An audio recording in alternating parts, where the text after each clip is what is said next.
리더의 삶.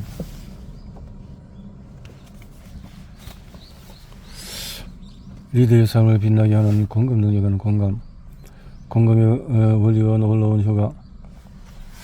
리더 매뉴얼. 공감의 원리와 놀라운 효과. 공감은 어떻게 일어날까요?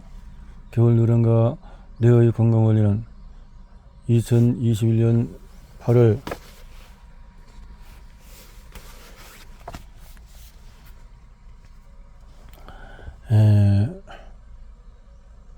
미군이 아프가니스탄의 전술을 단행했을 때에 일어난 일입니다. 탈리반이 점령한 아프가니스탄 수도 카불에서 미처 탈출하지 못한 아프간인들이 발을 동동 구르고 있었습니다.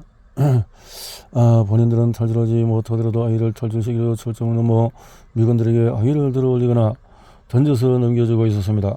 던져진 아이 몇 명은 철조망 위에 걸려 떨어졌습니다. 날카로운 철조망 창살에 걸린 아이는 고통스럽게 비명을 질렀습니다. 그 모습을 본 미군들도 얼굴이 찡그렸습니다.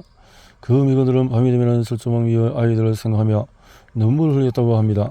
이처럼 사람 안에는 타인의 고통과 기쁨을 느끼는 반응을 작용을 합니다. 상대의 고통을 보기만 해도 자신도 모르게 함께 고통을 느끼는 것은 뇌 속의 신경세포인 겨울 누런 때문입니다. 겨울 누런.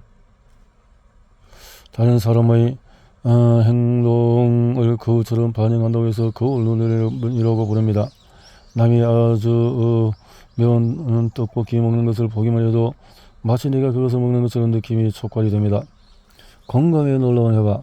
1940년 11월 7일 미국 워싱턴주 터코마 해협에 놓인 다리가 산들바람에 의없이 무너졌습니다. 이 다리는 원래 시속 190km 속도의 초강풍에도 견딜 수 있도록 설계되었습니다. 그런데 완공 석 달 만에 산들바람으로 볼 수 있는 시속 70km 바람에 거대한 철골머리 맥없이 무너져 내린 것이죠. 왜 그랬을까요? 바람이 불 때 생긴 작은 진동이 우연히 다리의 고유 진동수와 일치하여서 공명 반응이 일어난 것입니다. 그러다가 다리는 심하게 진동하고 휘어지다가 맥없이 무너졌습니다. 공명 반응처럼 공감도 그렇습니다. 숨이 안 쉬어질 정도로 꽉막힌 상태에서 어느 순간에 공감의 울림이 일어나면 갑자기 두 사람 사이에 찌릿하는 전기가 통하는 기분이 듭니다. 예를 들어 보겠습니다. 케이스 어린이 사단 직할대장으로 근무할 때 일이 있던 일입니다. 부대원 14명을 태운 차량이 경사지를 오르다가 오른쪽으로 뒤집혔습니다. 사망자가 발생하고 중상자도 나온 대형 사고였죠. 사고 보고를 받고 케이스 소령은 급히 현장으로 갔습니다. 현장은 아우르스라장이었습니다. 부대원들은 피를 흘리고 길바닥에 쓰러졌고 차량은 뒤집혔고 고통스러운 시름이 여기저기서 들렸지요. 상급 부대 담당자들은 상황 파악을 위해서 K소령에게 계속 전화를 했습니다. 현장 자체도 벅찬데 여러 명으로부터 전화까지 받아야 하니까 너무 힘들었습니다. K소령은 이제 내 군 생활도 여기서 끝이구나 라고 생각했다는 건데요.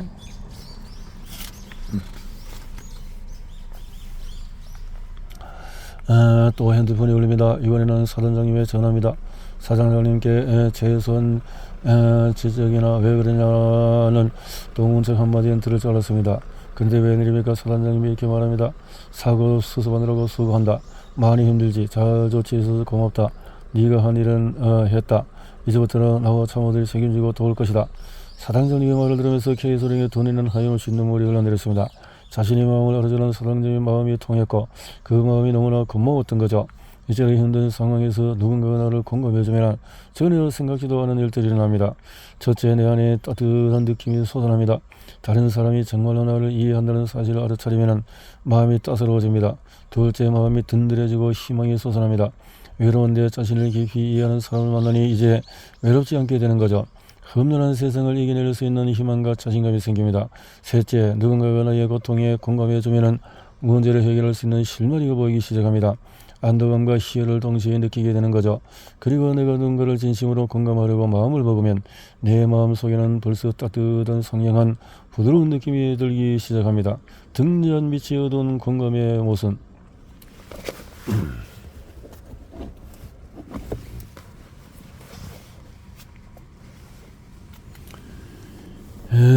제가 아내와 함께 길을 가다가 도로에서 일하는 사람들을 보고 더운데 고생 많겠다라고 하면은 아내는 당신이 내가 집안일 하느라고 얼마나 힘든지 알아주기나 하세요 라고 말합니다.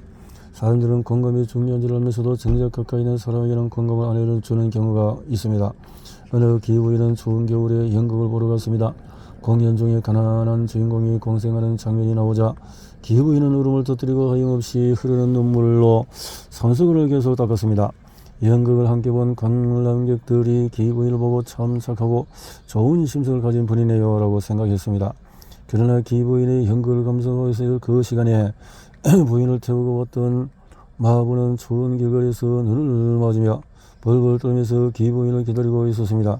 기부인이 조금만 배려해 주었더라면 마부도 따뜻한 극장 안 어디엔가 몸을 녹이며 기다릴 수 있었을 텐데요. 이 이야기를 듣고 심리학자 윌리엄 제임스는 인간의 연극적인 감수성이 잘 나타나 있다고 말했습니다. 연극적인 감수성이란 먼 아프리카 또 연극 드라마 같은 허구의 대상에게는 깊은 동정의 마음을 가지면서 정작 주변 사람들에게는 냉담한 사람들의 마음 상태를 두고 하는 말입니다. 마더 테레사가 나는 대중을 위해서라면 행동하지 않겠지만은 한 사람을 위해서라면 발벗고 나설 것이다라고 말한 적이 있습니다. 마더 테레사는 연극적인 감수성의 모순을 잘 알고 행동하는 사람이었던 거죠. 아버지의 속마음. 저도 연극적인 감수성을 경험했습니다. 2020년 8월 여름 부모님을 모시고 가족들과 통영으로 여행을 갔을 때 일이었습니다. 케이블카를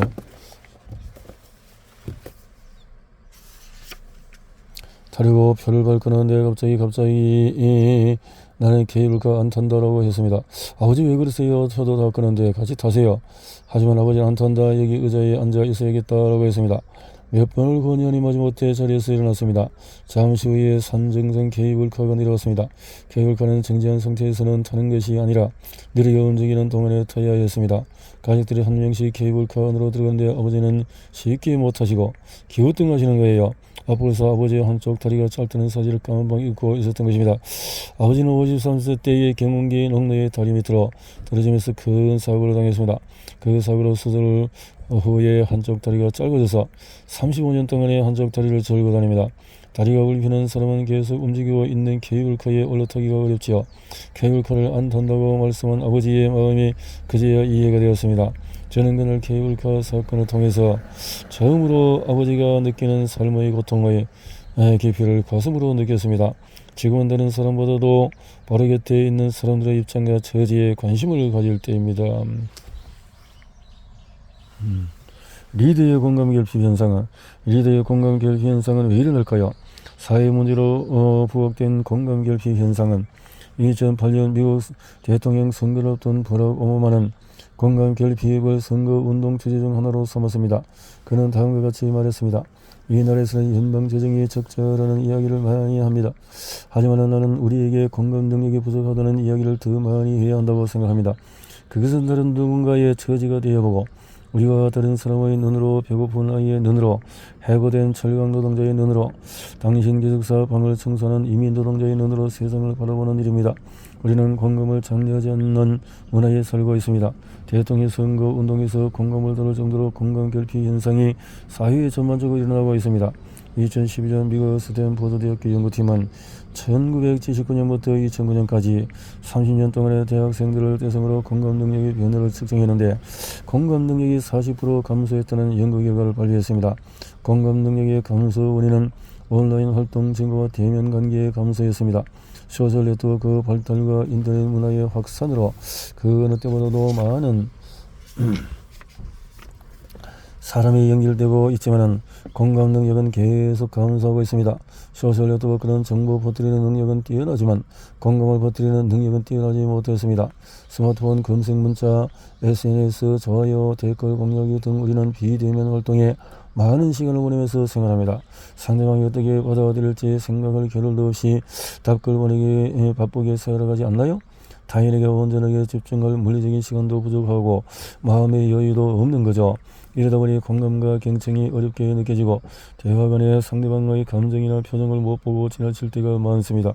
당연히 공감하는 데 필요한 비언어적인 신호에도 둔감해집니다. 우리 스스로 공감 결핍을 초래하고 있습니다. 공감과 관련된 뇌의 신경세포도 점점 둔화하고 공감이 어려워질 수밖에 없습니다. 타고르도 피해가지 못한 인간의 본성, 인도의 시인 타고르가 실제로 경험한 일입니다. 어느 날 타고르의 집마당을 쓰는 하인이 3시간이 넘도록 오지 않았습니다. 하가 머리 끝까지 난 타고르는 그 하인을 해고하겠다고 작정합니다. 3시간 후에 허겁지겁 달려온 하인에게 빗자루를 내던지며 다음같이 말했습니다. 너는 해고야. 빨리 이 집에서 당장 나가. 그러자 하인은 힘없이 빗자루를 들며 말했습니다. 죄송합니다. 어젯밤에 딸아이가 죽어서 아침에 묻고 오는 일입니다. 타고르는 그 말을 듣고 깊이 반성했습니다. 타고르는 그 사건을 두고 인간이 자기 입장과 이익만 생각했을 때 얼마나 잔인해질 수 있는지를 배웠다고 합니다. 인간은 이기적인 존재다. 이 가정은 뼛속 깊이 사람들의 머릿속에 깊이 각인되어 사람들이 그 사실 자체도 잊어버리고 살 때가 많습니다. 이러한 자기중심성은 직책이 높은 리더들에게 더욱 극명하게 나타납니다. 모든 일이 자기를 중심으로 돌아가기 때문에 다른 사람의 입장과 감정을 고려하지 못할 때가 많습니다. 정말 심각한 문제는 리더 자신이 얼마나 자기중심적인가를 모른다는 것입니다. 대화할 때도 높은 지위에 있는 사람은 낮은 지위에 있는 사람의 눈을 덜 마주치거나 고개를 덜 끄덕입니다. 삶의 시련과 고통에 대해서 털어놓을 때도 약자의 위치에 있는 사람들이 더 많은 공감을 표현합니다. 리더가 공감을 표현하지 못하는 4가지 이유는 신생아실에 있는 아이들은 다른 아이가 울면 곧장 따라옵니다. 그런데 재미있는 것은 자신의 울음소리를 녹음해주면 평소 잘 우는 아이들도 울지 않는다는 것이죠. 이것이 바로 신생아성 반응 울음 실험입니다. 이처럼 인간은 태어날 때부터 공감 능력을 가지고 있는데 왜 리더가 되면 공감 결핍 현상이 일어날까요? 첫째, 가성비가 낮다고 생각하기 때문입니다. 투자한 만큼 금방 효과가 나타나지 않아서 그런 것이죠. 성과를 내야 하는 치열한 경쟁 분위기 속에서 남의 고통에 관심을 가질 여유가 없습니다. 들어봤자 뻔한 내용이라 생각을 하죠. 그래서 듣기보다도 부하들을 다그치면서 빨리빨리 업무를 합니다. 그래서 결론부터 말해 그러는 식으로 말을 습관적으로 하게 되는 거죠. 둘째, 내가 직관적은 아프기 때문입니다. 급한 업무를 빨리 처리해야 하는데 이렇게. 셋째, 리더가 부하들의 감정을 세밀하게 느끼면 리더 자신도 피곤해지기 때문입니다. 스트레스 등등등으로. 넷째, 지위가 올라가서 눈치 볼 필요가 없기 때문입니다. 버클리대 심리학과 켈터너 교수는 권력을 갖게 되면 공감 능력이 원칙인 뇌의 거울 뉴런이 손상을 입게 된다는 연구 결과를 발표했습니다. 내가 손상을 입는 원인은 눈치를 보지 않기 때문이라고 말합니다. 조직원 구성원은 리더에게 잘 보이고 아부를 하고 비위도 맞추며 칭찬을 합니다. 리더의 기분에 민감하게 반응하고 수시로 심기도 살핍니다. 그러니까 상대적으로 리더는 구성원의 눈치를 볼 필요가 점점 더 없어지게 되는 거죠. 권력을 가진 리더일수록 구성원의 입장과 처지를 헤아리지 않는 경우가 많습니다. 회의석상에서 특정 간부를 심하게 질책합니다. 그 간부가 대꾸하면 자기 말에 토를 단다고 화를 내기도 하죠. 자신과 다르게 생각하는 구성원을 이해하지 못하는 거죠. 저도 상급자들의 눈치를 많이 보고 살았습니다. 특히 아침 회의 시간은 곤욕스러울 때가 많았습니다. 지휘관이 회의실에 오기 전까지 긴장된 상태로 현혹을 수정하고 어떤 내용을 보고할지 고민했습니다. 지휘관이 회의장에 도착하기 직전에는 무거운 침묵과 긴장감이 흐릅니다. 지휘관 말 한마디에 따라서 그날 부대의 전체 분위기가 좌우됩니다. 질문에 답을 못해서 혼이 난 적도 많았습니다. 오죽했으면 아침 회의가 끝나면 일과가 시작되기도 전인데 벌써 피로감이 확 몰려왔을까요? 그런데 막상 제가 지휘관이 되니까 아침 회의를 준비하면서 느꼈던 고충들은 모두 잊어버리는 거예요. 간부들 눈치를 안 보고 하고 싶은 말만 다 하는 저 자신을 보면서 참 우습다는 생각을 했습니다. 이처럼 리더는 직책이 올라갈수록 공감 결핍증에 빠질 위험이 크다는 것을 꼭 기억하세요. 힘든 상황에서도 공감 능력을 발휘한 2명의 사례를 소개해드리겠습니다. 전쟁터에서 빛나는 리더의 공감 능력은 우크라이나 대통령 젤렌스키의 리더 공감 능력이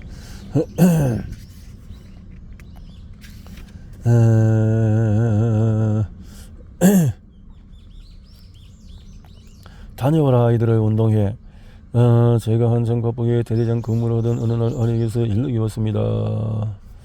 운동회 날짜를 보니까 하필이면 군사령관님을 모시고 하는 해안 경계 작전 전설토의 하루 전날입니다. 그날은 연대장님이 우리 대대에 와서 전술 도의 최종 예행 연습을 하는 날이라 보대로서는 매우 중요한 날 바쁜 날이었습니다. 고민하다 용기를 내어서 연대장님께 운동회에 잠시 다녀올 수 있는지 조심스럽게 여쭤봤습니다. 연대장님은 당연히 가봐야지, 나도 바쁘게 군생을 하느라 내 자식들에게 잘해주지 못해서 두고두고 미안한 마음이 많아. 부대 일은 걱정하지 말고 다녀와 라고 흔쾌히 허락해 주셨습니다. 순간 제 마음이 뭉클하면서 연대장님 마음에 찌릿하는 통화되는 느낌을 받았습니다. 아빠가 운동회에 참석하니 아이들이 정말로 좋아하더군요. 제 마음을 알아주고 가족들의 소중한 추억을 만들어준 연대장님께 지금도 고마운 생각이 듭니다. 공감은 배우고 익히는 습관이다. 순간적인 감정과 공감은 다르다. 감정적인 공감은 타인의 감정에 자신이 느껴지는 것을 말합니다. 인지적인 공감은 다른 사람의 관점에서 보는 것입니다. 어떤 장면을 척 보고 눈물을 주르륵 흘리는 것이 공감의 본질은 아닙니다. 왜냐하면 그런 현상은 타인의 고통에 대한 깊은 이해 없이 순간적으로 일어나는 감정일 수 있기 때문입니다. 리더의 이기적인 심리, 상대방에서도 독립적인 감정이 존재하는 것은 인정하는 것이 공감의 본질입니다. 너랑 함께 일한 게 몇 년인데 그거 하나 제대로 못해? 라고 말하는 경우가 있습니다. 왜 이런 말을 할까요? 리더가 구성원과 오래 지내다 보면은 타인에게 그 사람 고유의 생각과 감정이 있다는 사실을 잊어버리기 때문입니다. 소설에서 읽었던 감동적인 장면, 배우고 익히는 공감 습관의 중요성을 알게 해주는 좋은 사례를 소개하겠습니다. K소위가 소대장으로 근무하면서 실제로 겪은 사례입니다. 22살 A 이병이 소대로 전입을 왔습니다. 겉으로는 멀쩡했는데 회사에 소극적이고 면담 간의 자살 충동을 수시로 느낀다고 했습니다. 인성 검사 결과도 전 항목이 나쁘게 나왔습니다. A 이병은 여자친구도 없고 가정에 특별한 문제 없이 군대에 입대했습니다. 그런데도 수시로 죽음을 생각한다고 하니 주변 간부들도 이해가 안 간다고 했습니다. 군복무를 회피하기 위해서 거짓 행동을 하는 거라 생각하는 간부들도 있었습니다. A병의 심리 상태가 어떤지 원인이 뭔지 도무지 갈피를 잡을 수가 없었습니다. 먼저 A병을 이해하려고 노력했습니다. 신성명세서에 나와 있는 성장 과정을 읽어보고 낮에는 짬짬이 시간을 내서 A병사와 대화를 했습니다. 대군 후에 A병사의 관심 분야를 유튜브로 찾아보면서 배경 지식을 넓혀갔습니다. 이런 노력을 2주 동안 계속했습니다. 특히 그 병사가 처한 상황을 이해하려 깊이 고민했습니다. 그러다가 문득 중학교 3학년 때 자신의 모습이 떠올랐습니다. 당시에 K소위는 좋은 고등학교에 진학하기 위해서 치열하게 준비했는데도 원하는 학교에 못 갔습니다. 당시에 K소위는 그토록 간절히 원했던 목표를 이루지 못하고 삶의 의미를 상실했습니다. 무엇을 해야 할지 모르는 상황에 떠밀려 가듯이 무작정 집 근처에 있는 학교로 진학했습니다. A병의 지금 상황이 마치 자신이 중학교 3학년 때 전후한 상황처럼 느껴져서 연관지어 생각하게 되어졌습니다. 원하던 학교 진학에 실패했을 때 마음은 어땠는가? 그러나 어느 날 평소처럼 A병과 대화를 하는데 이전에 보이지 않는 표정이 보였습니다. 겉으로는 분명 웃고 있었는데 K소의 눈에는 마음의 슬픔을 숨기기 위한 억지 웃음처럼 보였습니다. 또한 A병사가 하는 말도 다르게 들리기 시작했습니다. 너무나 밝은 목소리는 미세하지만 불안감과 떨림이 느꼈습니다. 좌절과 불안함으로 인한 무기력함이 소극적인 모습으로도 비춰졌습니다. 그때 K소위는 이 A병에게 요즘 마음이 어떠냐고 물었습니다. 누구나 상대방이 공감해준다고 느끼는 순간에 마음속에 있는 말들을 하게 됩니다. 드디어 A병사가 속마음을 꺼냈습니다. 저는 그동안 군 생활의 의미를 찾지 못했습니다. 이제는 그래서 꿈을 찾고 의미 있는 시간을 보내고 싶습니다. 사회는 한계가 있고 생각을 충분히 정리한 상태가 아니어서 A병사는 구체적으로 자신이 무엇을 하고 싶은가는 말하지 않았습니다. 그런데도 이 병사가 어떤 꿈을 이루고 싶은지 대화 가운데 묻어나왔습니다. K소위는 직관적으로 A병사가 선생님이 되고 싶어 하는구나 라고 생각했는데 A병사는 저는 원래 가르치는 것을 좋아해서 선생님이 되고 싶다라고 했습니다. 진솔한 대화 이후에 A병사는 군대를 자신의 꿈을 향한 공부가 가능한 의미 있는 장소로 생각했습니다. 그 후로 A병사는 관점을 전환해서 군생활에 의미를 부여하고 있었습니다. 목표를 잃어버린 A병사에게 희망이 생기는 순간 그의 눈빛에 빛나고 있었습니다. 소설에서 읽었던 감동적인 장면이 눈앞에 일어나고 있었습니다.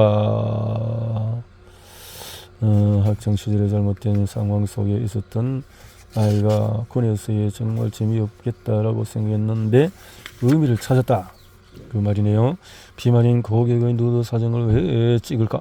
북유럽 한나라의 비만 치료에 성과를 내는 특이한 센터가 있습니다. 여기는 식이요법, 운동, 약물, 수술 등 일정하지 않습니다. 그럼에도 환자들의 만족도가 매우 높다고 합니다. 이유가 뭘까요? 이 센터에서는 비만인 고객이 오면 먼저 누드 사진을 찍습니다. 형편없는 찍는 것이 아니고 자신의 현재 모습을 작가가 예술적으로 찍는 누드 사진입니다. 그 사진을 크게 인화해서 고객이 잘 볼 수 있는 곳에 걸어놓고 수시로 보게 합니다. 먹고 싶은 충동이 일어날 때마다 자기 몸의 누드 사진을 또렷하게 계속 떠오르게 하는 거죠. 그 사진을 생각하면서 고객은 알아서 식사량을 줄이거나 운동을 합니다. 스스로 해결을 주도하도록 만드는 효과적인 방법이죠. 공감도 이와 같습니다. 자기 거울에 공감 능력은 타고난 개인차가 있지만 개발할 수 있습니다. 미국 화이자 제약회사의 회장을 역임한 제프 캔들러는 다음과 같은 방법으로 경청과 공감을 의도적으로 훈련했습니다. 매일 아침 나는 1센트 농종 10개를 왼쪽 바지 주머니에 넣고 집을 나섭니다. 회사에서 직원들과 대화할 때 충분히 공감해 주었다고 판단되면 왼쪽 주머니에 있는 동전 하나를 오른쪽 주머니로 옮기죠. 저녁에 퇴근하면 오른쪽 주머니로 옮겨간 동전의 개수만큼 10점씩 점수를 줍니다. 10개의 동전에 옮겨 손에 100점을 주는 거죠. 저녁마다 100점을 받기 위해서 날마다 노력합니다. 공감 능력 개발의 첫 단계는 필요성과 절박성을 깨닫는 것입니다. 저는 셋째 아이가 아빠는 공감 능력이 없어요 라고 말을 했을 때 충격을 받고 공감을 공부하기 시작했습니다.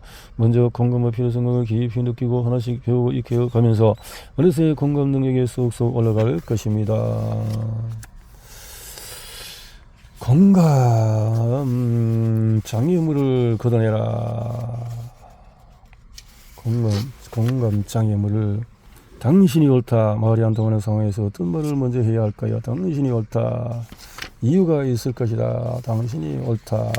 대대장도 못한 일을 상병이 해내다. 이렇게 still you 오직 당신이다. 해서 자신의 존재를 깨달으면 죽을 사람도 살아납니다. 전세계 어린이들 우상 영화 슈퍼맨의 주연 배우 크리스토퍼 리브는 1995년에 낙마사고로 당해서 온몸이 마비되고 숨조차 제대로 쉬지 못하는 식물인간이 되었습니다. 한순간에 식물인간이 되고나니 자신의 신세가 너무 처량하여 죽기를 원했습니다. 의사는 보호자의 동의 없이 산소호흡기를 뺄 수 없다고 했습니다. 그는 결국 어머니에게 그만 살고 싶다고 자신의 의사를 전달했고 어머니는 힘들어하는 아이들의 모습을 보고 동의했지만 이제 남은 것은 아내의 동의입니다. 아내마저 동의하면 그의 인생은 영원히 끝나버립니다. 아내는 크리스토퍼 리브를 보고 딱 한마디 했습니다. Still you, 여전히 당신이에요. 전신마비의 정신이 되어도 누가 모르게도 당신이 존재하는 그 자체가 나에게는 중요하다는 의미를 전달한 것이죠. 아내는 그의 존재 자체를 믿어주고 정확하게 공감해 주었고 그의 존재의 가치를 일깨워 주었던 것입니다. 크리스토퍼 리브는 아내의 말을 듣고 힘을 얻었습니다. 아내의 말을 듣고 그는 살아보자고 결심했습니다. 이후에 자신의 병을 극복하기 위해서 노력을 했고 장애인이 된 후에 유명해졌습니다. 그는 자서전 Still me를 썼습니다. Still you라고 인정한 아내에게 Still me 나입니다 라고 고백으로 보답한 것이죠. 존재 자체가 주목받지 못해서 생긴 허기와 결핍 상태에서 누군가 정서적인 내 표현이 필요합니다. 내 존재 자체에 대해서 주목해주는 사람, 내 존재 자체에 대해서 옳다고 인정하고 반응하는 사람, 그 사람의 말에 누구나 진정한 위로를 받습니다. 혹시 주변에 이해가 안되고 말이 잘 안통하는 사람이 있나요? 그 사람에게 온 체중을 실어서 당신이 옳다고 말해보세요. 힘들고 꽉 막힌 상태에서도 새로운 공간이 열리는 체험을 하게 될 것입니다. 그 사람의 신발을 신어보라는 그런 책이 있죠. 3년간 80대 노인으로 산 20대 그래서 세상에서 3년간 80대에 노파를 썼던 패트리시아 무어가 한 말입니다. 패트리시아 무어는 세계적으로 유명한 미국 노인학자 산업 디자이너입니다. 그는 노인들의 일상에서 어떤 불편을 겪는지 알아보고 싶었습니다. 노인들의 생활을 실제로 경험하고 26세에 노인들의 변장을 감행하죠. 그래서 온갖 여러 가지를 경험해서 노인의 상태를 알고 감하면은 고통, 공감한 그리스어에서 엠파티아에서 엠파티 안에서 인의 의미사 접두사 M과 고통 열정이라는 의미의 파토스가 합쳐진 단어이죠. 그 사람의 고통 안으로 들어간다는 의미를 담고 있습니다. 그래서 좋은 의사가 되기 위해서는 고통받는 환자의 입장이 되어 보라는 말도 합니다. M은 고통이구나. 파토스라는 그러니까 열정이라는 의미의 파토스 합쳐진 단어다. 인 엠파시아. 사람들은 가마 타는 즐거움만 알고 가마 매는 고통을 알지 못하니. 다산 정약용의 견주탄이 나오는 내용입니다. 그렇군요. 이렇게 공감의 지평을 확장하자. 공감. 나는 책을 통해서 다른 세상이 있다는 것을 처음으로 알았습니다. 영국의 소설가 줄리언 반스의 말입니다. 소설을 읽으면서 자신의 에고와 개인적인 경험의 한계를 벗어나서 공감의 지평을 확장해 나갈 수가 있습니다. 공감.